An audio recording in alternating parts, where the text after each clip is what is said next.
Friends, कर classes में आपका स्वागत है।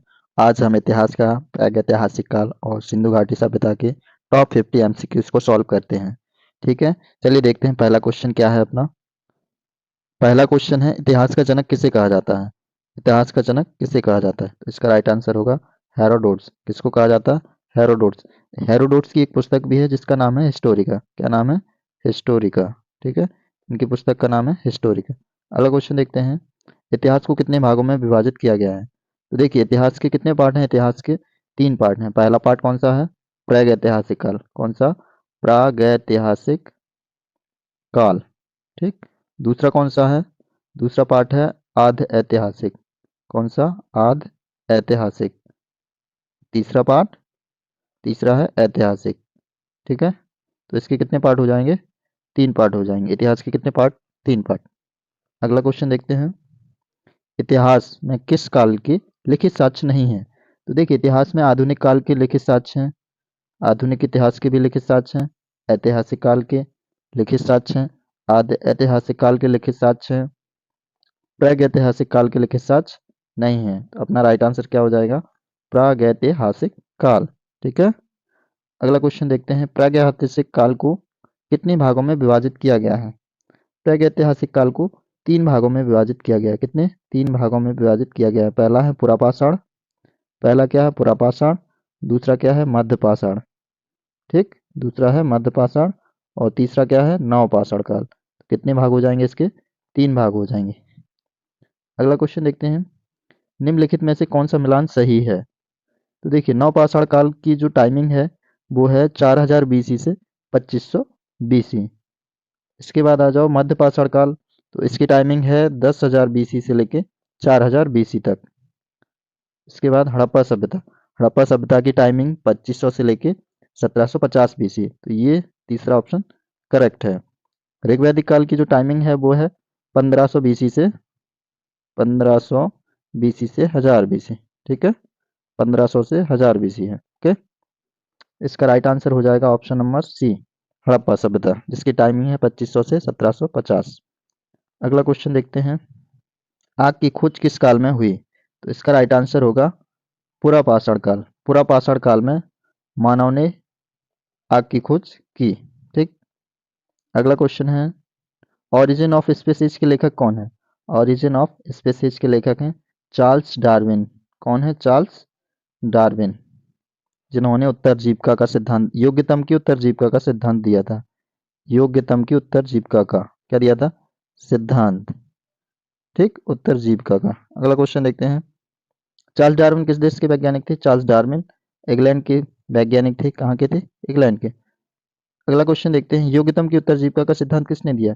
योग्यतम की उत्तर जीविका का सिद्धांत चार्ल्स डार्विन ने दिया। किसने? चार्ल्स डार्विन ने दिया। जो योग्य है वही श्रेष्ठ है, ये सिद्धांत किसने दिया?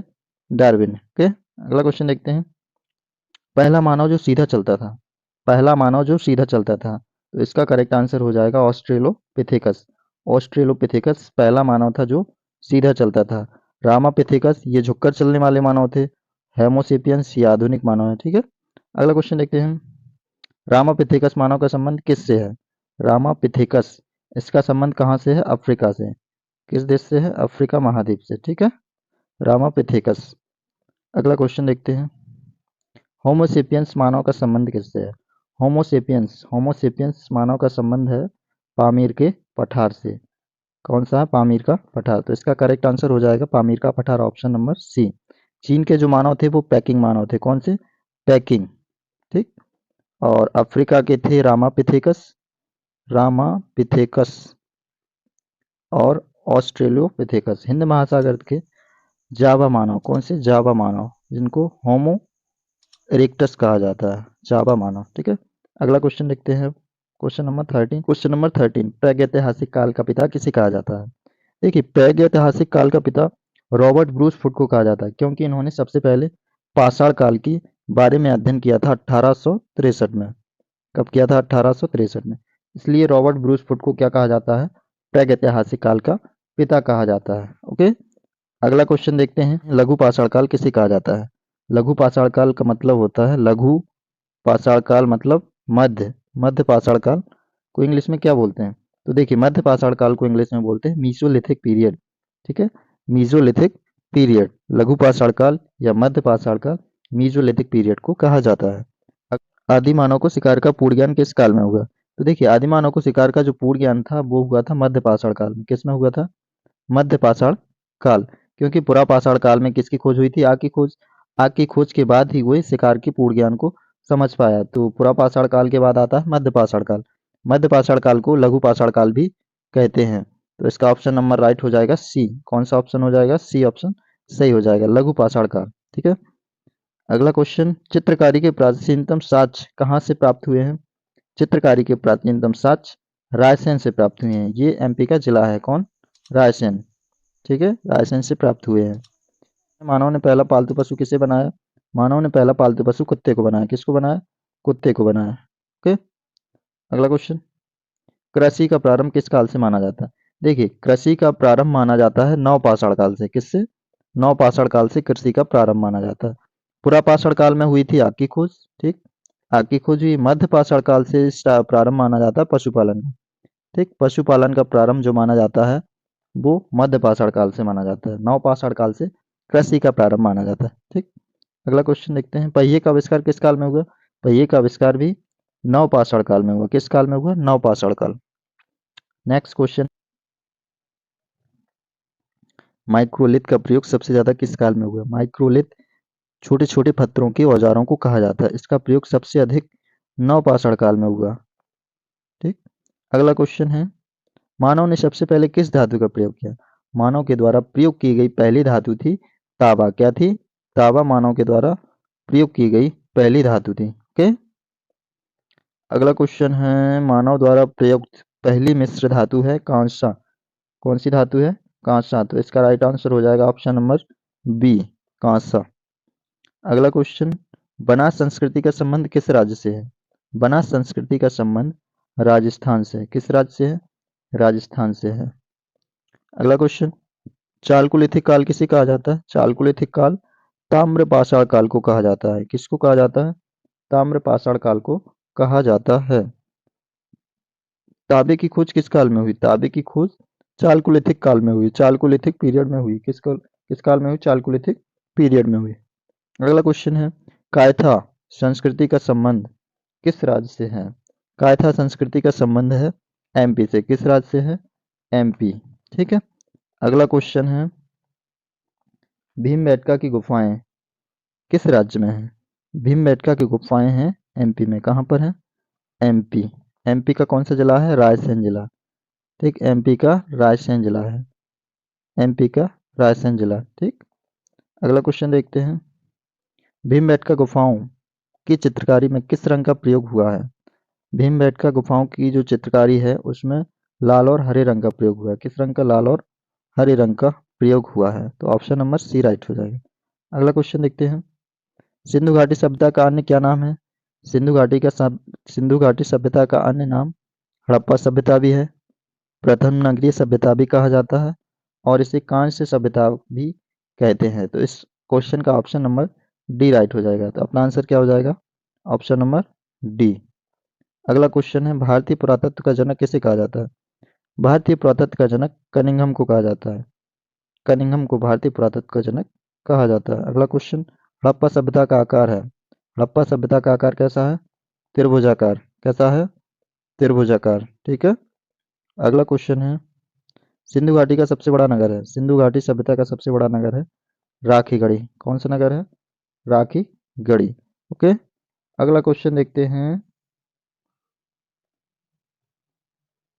हड़प्पाकालीन समाज था। हड़प्पाकालीन समाज पितृ सत्तात्मक था, मातृ सत्तात्मक था या ऑप्शन ए और बी दोनों? तो इसका राइट आंसर हो जाएगा ऑप्शन नंबर बी। हड़प्पाकालीन जो समाज था वो था मातृ सत्तात्मक। ठीक है। अगला क्वेश्चन है, निम्न में से कौन सा नगर पाकिस्तान में नहीं है? तो हड़प्पा पाकिस्तान में है, मोहनजोदड़ो पाकिस्तान में है, चन्हूदड़ो पाकिस्तान में है। तो इसका ऑप्शन हो जाएगा धौलावीरा। धौलावीरा इसका राइट ऑप्शन होगा। ठीक है। अगला क्वेश्चन देखते हैं, सिंधु घाटी सभ्यता का पूर्वी स्थल कौन सा है? सिंधु घाटी सभ्यता का पूर्वी स्थल, देखिए पूर्वी स्थल है आलमगीरपुर। पश्चिमी स्थल क्या है? सुतकांगेडोर। ये कौन सा स्थल है? पश्चिमी। ठीक, और उत्तरी स्थल है मांडा। और दक्षिणी स्थल है दैमाबाद। ठीक, अगला क्वेश्चन देखते हैं। जुते हुए खेत के साक्ष्य कहाँ से प्राप्त हुए? जुते हुए खेत के साक्ष्य कालीबंगन से प्राप्त हुए। कहाँ से? कालीबंगन से। अगला क्वेश्चन, जल प्रबंधन व्यवस्था का संबंध कहाँ से है? ये इसका संबंध होगा धौलावीरा से। धौलावीरा में जल प्रबंधन की व्यवस्था को देखा गया है, यानी वहां पर जो जल के निकलने की व्यवस्था थी वो नालियों के द्वारा अंडरग्राउंड की गई थी। अगला क्वेश्चन है, मोहनजोदड़ो का अर्थ है मृतकों का टीला। इसका ऑप्शन हो जाएगा सी, मृतकों का टीला।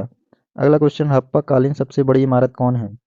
इमारत, विशाल स्नानागार, विशाल अन्नानगार, या दोनों? तो इसका राइट आंसर होगा ऑप्शन बी, विशाल अन्नानगार हड़प्पा कालीन सबसे बड़ी इमारत थी। ठीक है, अगला क्वेश्चन है, सर्वाधिक जनसंख्या वाला नगर है? सर्वाधिक जनसंख्या वाला नगर है मोहनजोदड़ो। ठीक, कौन सा नगर है? मोहनजोदड़ो। अगला क्वेश्चन देखते हैं, हड़प्पा सभ्यता का मानचेस्टर किसे कहा जाता है? हड़प्पा सभ्यता का मानचेस्टर लोथल को कहा जाता है। किसको? लोथल को कहा जाता है। ठीक है, हड़प्पा सभ्यता का मानचेस्टर लोथल को कहा जाता है।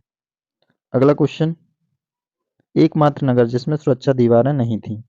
इसका राइट आंसर होगा ऑप्शन नंबर डी, चन्हुद्रो। कौन सा? D option, चन्हुद्रो। ओके, जिसमें सुरक्षा दीवारें नहीं थी। अगला क्वेश्चन देखते हैं, बिल्ली का पीछा करते हुए कुत्ते के पदचिन्ह के साक्ष्य कहाँ से प्राप्त हुए? इसका राइट आंसर होगा ऑप्शन नंबर सी, चन्हुद्रो। क्या होगा? चन्हुद्रो से बिल्ली का पीछा करते हुए कुत्ते के पदचिन्ह के साक्ष्य प्राप्त हुए हैं। अगला क्वेश्चन है, आलमगीरपुर किस नदी के किनारे है? आलमगीरपुर हिंडन नदी के किनारे। किस नदी के किनारे है? हिंडन नदी के किनारे। ओके, अगला क्वेश्चन है, हड़प्पा की खोज किस सन में हुई? हड़प्पा की खोज 1921 1921 में दयाराम साहनी द्वारा की गई। यदि वीडियो का कंटेंट पसंद आया हो तो प्लीज़ वीडियो को लाइक और चैनल को सब्सक्राइब ज़रूर कर लें। धन्यवाद।